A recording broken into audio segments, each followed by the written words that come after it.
দেখো আমি ছানাটার মধ্যে গুড় দিয়েছি, হাফ চামচ গুড়, নুন, স্বাদ অনুযায়ী নুন দিতে হবে। এটা দিয়েছি দারচিনি পাউডার, কাঁচা লঙ্কা, ধনেপাতা, হলুদ, আর দেবো আলুটা সিদ্ধ হলে এর মধ্যে একসঙ্গে মেখে নেব। আর এই যে পাঁপড়গুলিকে আমি হাফ করে নিয়েছি। এটা আমি জলে ভালো করে মানে জলের মধ্যে ভালো করে এরমভাবে ভিজিয়ে নেব, সেটা দেখাচ্ছি তোমাদের। চলো আগে আমি আলু সিদ্ধটা এর মধ্যে অ্যাড করে মেখে নিই পুরটা। দেখো এবারে এই যে আলুটা দিয়ে দিয়েছি, সিদ্ধ হয়ে গেছে। এবারে আমি ভালো করে সব মশলা দিয়ে মেখে নেব। কাঁচা লঙ্কা আছে, ঝাল যদি লঙ্কার গুঁড়ো দিতে চাও দিতে পারো তোমরা। ভালো করে মেখে নিলাম।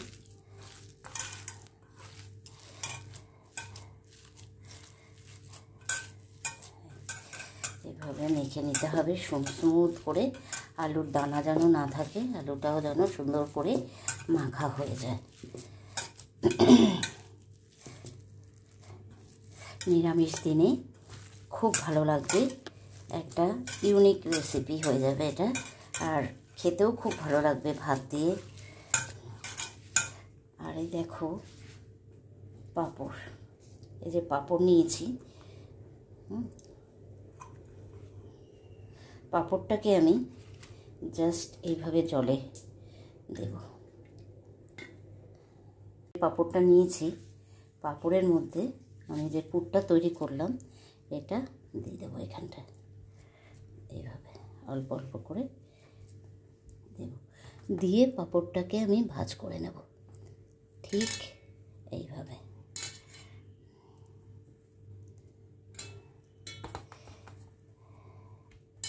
খুলবে না পাঁপড়টা, আর উপরটা এভাবে চেপে দেব, তাহলে পুরো আটকে যাবে জিনিসটা।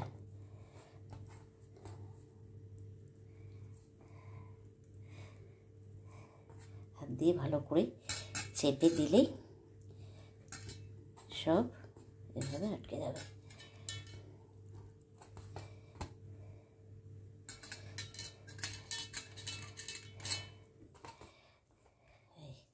প্রত্যেকটা এইভাবে আমি করে নেব।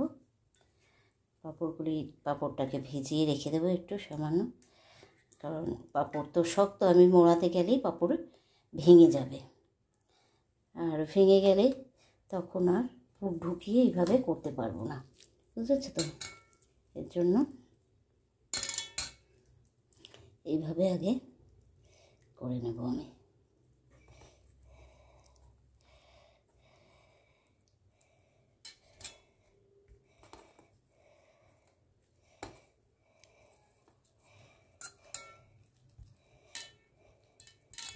প্রেস করে আমি পাঁপড়ের মধ্যে নেব। এইভাবে আমি সবকটা করে নিই, করে তোমাদের কাছে ফিরে আসছি শিখে।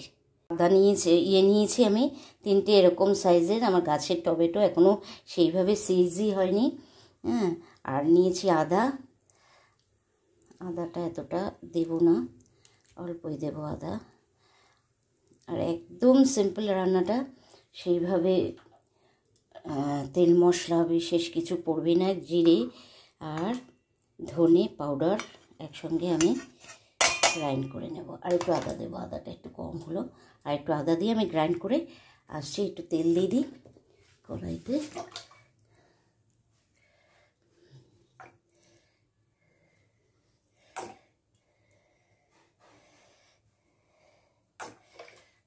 এবার দেখো একটা ব্যাটার তৈরি করেছি, ব্যাটার তৈরি না, একটু ময়দা গুলে রেখে দিয়েছি। এর মধ্যে কোনো মশলাই আমি দিইনি, না নুন দিয়েছি, না মিষ্টি দিয়েছি, না কিছু দিইনি, কারণ এই পাঁপড়ের মধ্যে, পাঁপড়টাকে আমি ভাজবো এটার মধ্যে করে কোটিং করে, তো পাঁপড়ের মধ্যে নুন দেওয়া থাকে, তারপর পুরের মধ্যেও নুন মিষ্টি সব দিয়েছি, যার জন্য আমি এখানে নুন দেওয়াটা অ্যাভয়েড করলাম।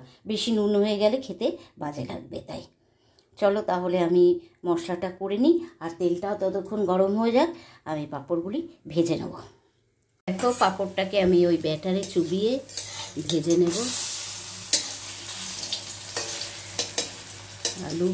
আলু দিয়েছি দুটো, সেই আলুও আমার ভাজা হয়ে গেছে।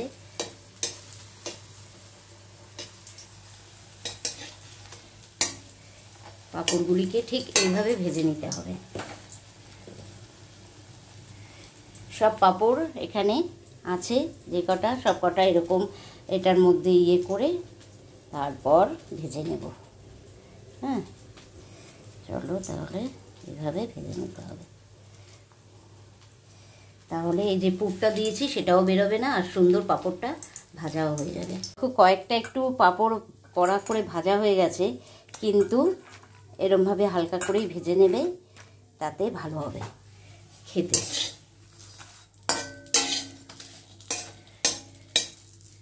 চলো, পাঁপড় ভাজা হয়ে গেছে, আর ঠিক একদম ব্যাটারটা একদম সমান সমান হয়ে গেছে। এটা ভাজলেই আমার সবকটা পাঁপড় ভাজা হয়ে যাবে। আর এই মশলাও আমার হয়ে গেছে, এই মশলাটা দিয়েই আমি করব। মশলাটাও আমার হয়ে গেছে, এর মধ্যে আরও কিছু মশলা দেব। চলো, আর একটা পাঁপড় ভাজা আছে, আর একটু তেল দেবো, দিয়ে ভেজে নিই।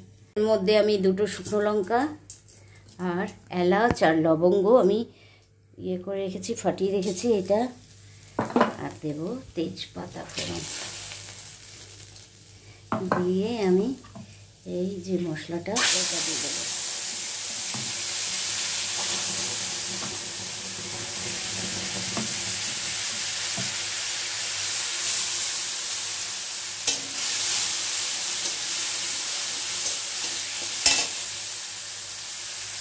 মশলাটা ভালো করে কষাতে হবে, একটু জল দেবো এর মধ্যে। এর মধ্যে আর একটু আছে, এটাকে আমি ধুয়ে দেবো। দেখো, মশলাটার মধ্যে আমি নুনটা দেব, স্বাদ অনুযায়ী নুন, আর দেব হলুদ, দেব লঙ্কার গুঁড়ো, রেগুলার যে লঙ্কার গুঁড়োটা ব্যবহার করি সেই লঙ্কার গুঁড়ো দিয়ে মশলাটা সামান্য কষিয়ে আমি আলুটা দিয়েই কষাবো, কারণ আলুটা সিদ্ধ হতে হবে। যদিও আলুটা আমি ভেজে রেখেছি, তাও আমি আলুটা দিয়েই কষিয়ে নেব। আর তাহলে একদম তাড়াতাড়ি আলুটাও সিদ্ধ হয়ে যাবে, আর খেতেও ভালো লাগবে। চলো, আলুটা দিয়ে ভালো করে কষিয়ে নিই আমি মশলা। বন্ধুরা, এরকম যদি নিরামিষ দিনে তোমরা রেসিপি রাখো, অবশ্যই সবাই খুব ভালোবেসে খাবে। আর এই রেসিপি একটু ইউনিক ধরনেরই হলো, জানি না কেউ করেছি কি না পাঁপড় দিয়ে এরকমভাবে। হয়তো পাঁপড়ের রান্না থাকতে পারে, আমি জানি না, কিন্তু এইভাবে যদি করো সত্যি খুব ভালো লাগবে। একবার অবশ্যই তোমরা ট্রাই করো বাড়িতে, দেখো রুটি পরোটা ভাত দিয়ে খুব ভালো লাগবে। আমি সামান্য গুড় দিয়েছি, ঝালিয়ে অ্যাড করে দিয়েছি, আর একটু জল দিয়ে কষিয়ে নেব। খুব মশলা একদম কষানো হয়ে গেছে, তেল ছেড়ে দিয়েছে। এবার আমি জল অ্যাড করে দেব। ঝোলটা কিন্তু একদম হয়ে গেছে, ফুটে গেছে। আমি ফ্লেমটা লো করে দিয়েছি, তাই একদম সিমে করে দিয়েছি। আলুও দেখো সিদ্ধ হয়ে গেছে। এরপর আমি এই পাঁপড়গুলো দিয়ে জাস্ট ফুটাবো, এক ফুট দিলেই নামিয়ে দেবো।